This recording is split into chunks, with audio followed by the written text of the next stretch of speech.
ఇంత పెద్ద సమాజంలో మనం ఎవరినీ బాగు చేయలేం. మనం చెడిపోకుండా ఉంటే చాలు. డ్రీమ్స్ అంటూ ఏమీ లేవు. ఇష్టం వచ్చినట్టు బ్రతికి, చావు వచ్చినప్పుడు హ్యాపీగా చనిపోవడమే. ఆర్థిక పరిస్థితి మెరుగుపరుచుకునేందుకు ప్రయత్నాలు చేస్తుంటే, మానసిక పరిస్థితి దిగజారిపోతుంది. అప్పుడప్పుడు అనిపిస్తుంది.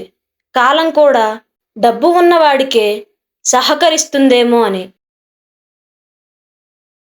చాలామంది శవాన్ని చూసి భయపడతారు. కానీ బ్రతికి ఉన్నోడే చాలా డేంజర్. కనికరం లేని పరిస్థితుల కారణంగా కార్చిన కన్నీళ్ల వల్లే మనిషి కఠినంగా మారతాడు. ఆకలి రోజుకు 3 సార్లు వచ్చే మృత్యువు.